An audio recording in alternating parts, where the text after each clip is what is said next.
오늘 우리에게 주시는 하나님의 말씀은 로마서 8장 12절에서 16절까지 말씀입니다. 신약성경 14쪽에 있습니다. 이제 제가 하나님의 말씀을 강독하겠습니다. 이것은 하나님의 말씀입니다. 하나님의 말씀에 경청하시기 바랍니다. 그러므로 형제들아, 우리가 빚진 자로 돼 육신에게 져서 육신대로 살 것이 아니니라. 너희가 육신대로 살면 반드시 죽을 것이로되 영으로서 몸의 행실을 죽이면 살리니, 무릇 하나님의 영으로 인도함을 받은 사람은 곧 하나님의 아들이라. 너희는 다시 무서워하는 종의 영을 받지 아니하고 양자의 영을 받았으므로 우리가 아빠 아버지라고 부르짖느니라. 성령이 친히 우리의 영과 더불어 우리가 하나님의 자녀인 것을 증언하시나니. 아멘. 성령의 증언, 하나님의 아들이라는 제목으로 말씀을 함께 나누도록 하겠습니다. 인디안 전설에 이런 이야기가 있습니다. 어느 날 인디안 용사가 독수리알 하나를 발견했답니다. 이걸 어찌하나 고민하다 키우고 있던 닭장 속에 넣어두었지요. 이후 독수리는 알을 깨고 나와 자기가 병아리인 줄 알고 살게 되었답니다. 세월이 흘러 독수리 새끼는 몸집이 커지면서 또 부리도 단단해지고 솜털이 빠진 날개는 커다랗고 근사한 날개로 변했습니다. 독수리이기 때문입니다. 자신이 다른 닭들과 달라지는 모습에 어쩔 줄 몰랐던 독수리는 몰래 숨어서 땅바닥에 부리를 무디게 하고 깃털을 뽑기 시작했답니다. 그러던 어느 날 자신이 닭이라고 믿고 살았던 독수리는 높은 창공을 날고 있는 새 한 마리를 보게 되었지요. 독수리는 옆에 있던 닭에게 물었답니다. 저 높은 하늘을 힘차게 날고 있는 새는 어떤 새야? 닭이 말합니다. 바보야, 저건 독수리야. 새 중에서도 가장 당당하고 위대한 새지. 너는 꿈도 꾸지 마. 우리는 아무리 그렇게 되고 싶어도 될 수 없으니까. 이 말을 들은 독수리는 평생을 자신이 닭이라고 생각하며 살았다는 이야기입니다. 재밌는 우화입니다만 많은 것을 생각하게 하는 이야기인 것 같습니다. 바울이 로마서를 통해 우리에게 전하고자 하는 말씀의 핵심이 바로 이런 것 아닐까요? 그리스도의 복음으로 믿음 안에 살게 된 우리는 새로운 존재로 다시 태어났습니다. 복음을 알기 전 죄와 죽음에 매여 종살이하던 비참한 존재가 더 이상 아니라는 말이지요. 그런데 여전히 옛사람의 모습으로 살면서 자신의 변화된 존재를 인지하지 못하고 사는 것이 안타깝기만 합니다. 자신을 닭이라고 믿고 평생을 산 불쌍한 독수리의 모습과 다르지 않아 보입니다. 믿음 안에서 존재의 재창조와 변화를 인식하면서도 여전히 과거의 습성에서 벗어나지 못하는 우리의 한계와 연약함으로 인해 탄식했던 바울은 더 이상 이런 번민과 갈등으로 괴로워할 필요가 없다라고 말하고 있습니다. 그 이유로 바울은 두 가지 근거를 제시합니다. 첫째는 그리스도 예수 안에 있는 자는 결코 하나님의 정죄를 받지 않는다는 것입니다. 둘째는 그리스도 예수 안에 있는 생명의 영인 성령님이 우리 안에 계시기에 죄와 사망의 법에서 해방되었다는 불멸의 선언이지요. 새로운 도전과 변화를 시작하려면 먼저 확신이 필요합니다. 그 확신이 실제적인 도움이 되는 믿을 만한 대상으로부터 오는 것이라면 더할 나위 없습니다. 바울은 이 확신을 성령 안에서 찾고 있습니다. 예수 그리스도를 나의 구원자로 고백하고 그 믿음으로 사는 우리 안에는 이미 생명의 영인 성령님께서 거하고 계십니다. 바울은 이 확신을 가지고 성령을 따르는 성령의 생각을 하라고 우리에게 강력한 권고를 전하고 있지요. 바울의 확신은 여기서 그치지 않습니다. 그는 로마서 8장 14절에서 이렇게 말합니다. 하나님의 영으로 인도함을 받은 사람은 누구나 다 하나님의 자녀입니다. 이 증언을 통해 성령님은 우리가 하나님의 자녀가 되었다는 확신을 주신다고 바울은 주장합니다. 그의 증언은 더욱 분명하고 감격스러운 고백으로 이어집니다. 로마서 8장 15절의 말씀입니다. 너희는 다시 무서워하는 종의 영을 받지 아니하고 양자의 영을 받았으므로 우리가 아빠, 아버지라고 부르짖느니라. 아멘. 바울은 우리가 하나님을 나의 아빠, 아버지라고 부를 수 있게 되었다고 말하고 있습니다. 그동안 하나님을 아빠, 아버지라고 부를 수 있는 사람은 오직 한 사람, 예수님 뿐이었지요. 십자가 죽음을 앞둔 예수님은 인간의 근원적인 두려움을 극복하기 위해 하나님의 도우심을 간구하며 마지막 기도를 드렸습니다. 그때 공포와 절망에 사로잡혀 있던 예수님의 입에서 터져나온 고백이 바로 아빠, 아버지입니다. 우리는 이 말의 깊이와 간절함을 다 이해할 수 없습니다.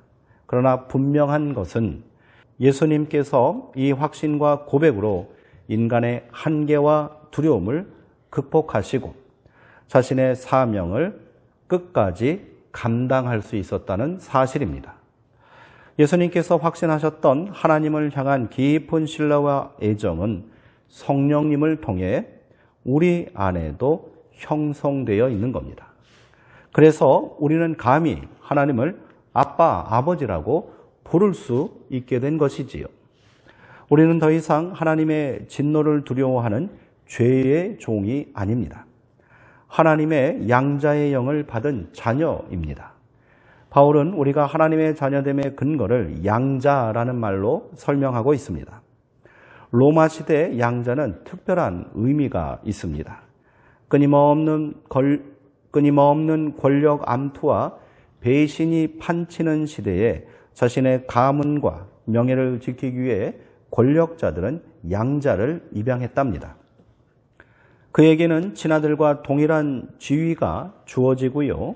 가문의 명예와 유산을 상속받을 권리가 보장되었습니다.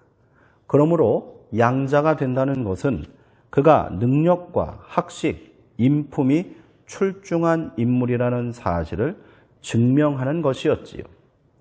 그럼 우리는 어떻게 하나님의 양자가 되는 은혜와 영광을 얻게 된 것일까요? 우리에게 무슨 능력과 자격이 있어 이 같은 특권을 감히 누릴 수 있단 말입니까? 예수님의 십자가 공로가 아니고서는 불가능합니다. 바울이 십자가를 하나님의 지혜요, 능력이라고 말한 이유가 바로 여기에 있는 것입니다. 그 공로와 능력이 이례적인 사건이 아니기에 하나님의 자녀된 우리의 권리는 절대로 사라질 수 없는 거지요. 이 확신이 있기에 바울은 그리스도 예수 안에 있는 우리는 결코 정죄함을 받지 않는다라고 거침없이 주장할 수 있었던 겁니다. 바울이 말하는 정죄는 하나님의 심판을 말합니다. 영원한 형벌이며 관계의 단절을 의미합니다. 아무리 엄청난 잘못을 저지른 못난 자녀라 해도 아버지는 결코 그를 정죄하고 관계를 단절하지는 않습니다. 아버지는 용서하시는 분입니다. 잘못을 눈감아 주시고 다시 제자리로 돌아오도록 묵묵히 기다려주시는 분이시지요. 예수님은 이 크고 위대한 아버지의 사랑을 탕자의 비유를 통해 말씀해 주셨습니다. 재산의 절반을 챙겨 방탕한 생활을 하다 거짓골로 돌아온 둘째 아들을 아버지는 아무런 조건 없이 따뜻한 가슴으로 안아주셨습니다. 아들이 쾌락에 빠져 인생의 소중한 시간과 돈을 낭비하고 있을 때도 아버지는 사람을 보내 아들을 잡아오게 하지 않았다는 겁니다. 만약 그렇게 했다면 아들은 자신의 잘못을 절대로 깨닫지 못했을 것입니다. 아버지는 그저 애끓는 심정으로 아들이 스스로 돌아오기를 기다려 주셨습니다. 이후 종살이라도 해야겠다는 생각으로 돌아온 아들을 책망하지 않으시고 오히려 큰 잔치를 열어 그가 여전히 사랑받는 아들임을 확인시켜 주셨지요. 우리를 향한 하나님 아버지의 사랑도 동일합니다. 그 사랑이 죄와 사망의 법에서 우리를 해방시켜 주시고 두려워하는 종의 모습으로 살지 않도록 하십니다. 신을 섬기는 세상의 모든 종교는 인간을 신의 종이라고 말합니다. 초월적인 절대 존재 앞에 인간은 영원히 두려움에 사로잡혀 복종하며 살아야 합니다. 반면에 인간도 초월적인 경지에 이르면 신이 될 수 있다고 주장하는 종교도 있습니다. 가장 대표적인 종교가 바로 불교입니다. 그러나 불교의 창시자인 석가모니도 죽으면서 제자들에게 자기를 신으로 섬기지 말고 어떠한 신상도 만들지 말라는 유언을 남겼다지요. 수행과 해탈을 설파했던 석가모니 자신도 신이 될 수 없다는 사실을 알고 있었던 것 아니겠습니까? 바울은 이러한 생각이 결국 인간의 근원적인 죄의 결과이며 얼마나 허망한 생각인지를 심각하게 고발하고 있습니다. 그러나 하나님은 우리를 종이라고 부르지 않으십니다. 우리를 사랑하는 아들이라 부르시고 우리에게 아빠, 아버지라 고백하게 하셨습니다. 우리가 하나님을 유일한 하나님이시며 신 중의 신이라고 믿고 고백하는 이유가 여기 있는 겁니다. 바울은 이 같은 감격스럽고 놀라운 사실을 16절 말씀에서 성령이 친히 우리의 영과 더불어 우리가 하나님의 아들인 것을 증언한다라고 말하고 있습니다. 말씀을 다시 한번 주의 깊게 보시기 바랍니다. 바울은 성령과 구별되는 우리의 영에 대하여 말하고 있습니다. 그가 말하는 우리의 영은 태초에 하나님께서 인간에게 불어넣어 주신 생기, 즉 생명의 기운입니다. 이것이 죄로 인해 사라진 줄 알았는데 하나님께서는 그것을 거두지 않으셨지요.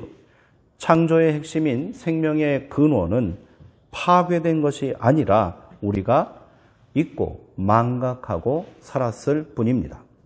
바울은 성령님이 창조의 본성과 생명의 근원을 다시 되살리시어 우리가 하나님의 자녀로 회복되었음을 증언해 주고 있다라고 말하고 있습니다.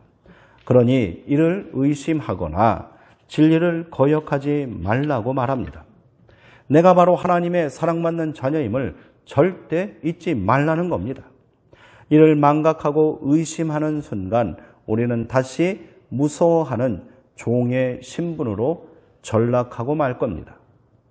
그렇다면 우리는 어떻게 이 감당할 수 없는 큰 은혜에 응답하며 자녀다운 삶을 살 수 있을까요? 바울은 그것을 빚이라고 고백했습니다. 그는 로마서 8장 12절, 13절의 말씀에서 형제 자매 여러분, 우리는 빚을 지고 사는 사람들이지만 육신의 빚을 진 것은 아닙니다. 그러므로 육신을 따르는 죽어있는 삶을 살지 말고 성령으로 몸의 행실을 죽이며 살아있는 삶을 살아야 합니다. 라고 말했습니다. 바울이 말한 빚은 하나님의 은혜에 대한 우리의 책임과 의무를 말하는 거겠지요. 이를 어찌 감당해야 하나 걱정하거나 두려워하지 마시기 바랍니다. 하나님께서는 절대로 우리에게 과도한 책임과 감당할 수 없는 의무를 부여하지 않으십니다. 예수님은 우리가 하나님의 은혜에 응답하는 삶을 이렇게 말씀해 주셨지요.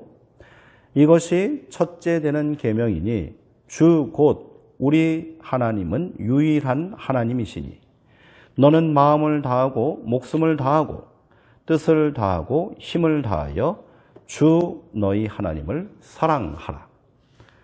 또한 둘째는 이것이니 내 이웃을 내 자신과 같이 사랑하라.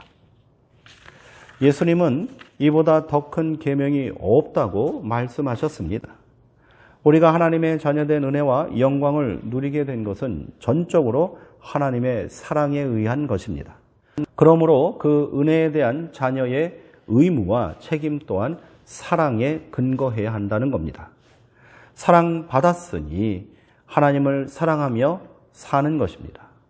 사랑받은 존재가 되었으니 이웃과 형제를 사랑받는 존재로 받아들이라는 겁니다. 이 계명에 순종하는 것이 육신의 정욕을 죽이고 죄의 유혹에서 벗어날 수 있는 가장 강력하고 유일한 방법입니다. 바울은 데살로니가 교회 성도들에게 항상 기뻐하라, 쉬지 말고 기도하라, 범사에 감사하라고 명령한 이유가 여기 있는 겁니다. 그것이 그리스도 예수 안에서 우리를 향한 하나님의 뜻입니다. 사랑은 기쁨과 감사의 이유가 됩니다. 그 사랑을 잃지 않기 위해서 우리는 쉬지 말고 기도해야 하는 거지요. 헨리 나우에는 탕자의 귀향이라는 책에서 예수님께서 세상을 구원할 메시아로서의 자의식을 갖기 시작한 시기를 공생의 초기 세례 받으실 때라고 말합니다. 예수님은 요단강에서 세례를 받으신 후 하늘로부터 들려오는 음성을 듣게 되었습니다. 너는 내 사랑하는 아들이다. 내가 너를 기뻐하노라. 자신이 하나님의 사랑받는 아들이라는 사실을 확인했을 때 예수님은 비로소 세상에 나가셨습니다. 헨리 나우에는 자기도 이 음성을 듣게 되었다고 고백하지요. 그는 이 기쁨을 감동적인 글로 책에 남겼습니다. 나는 사랑받는 자이기 때문에 거절당할 두려움이 없고 또 확인받을 필요 없이 위로하고 책망하고 격려할 수 있다. 사랑받는 자이기 때문에 나는 핍박을 당하되 복수심을 품지 않을 수 있으며 칭찬을 받되 그것을 내 자랑의 증거로 사용하지 않을 수 있다. 사랑받는 자이기에 내게 주어진 사랑이 죽음보다도 더욱 강하다는 사실을 추호도 의심하지 않으며 고문을 당하고 죽임도 당할 수 있다. 사랑받는 자로서 나는 자유롭게 살 수 있고 나의 생명까지 바쳐 죽을 수 있다.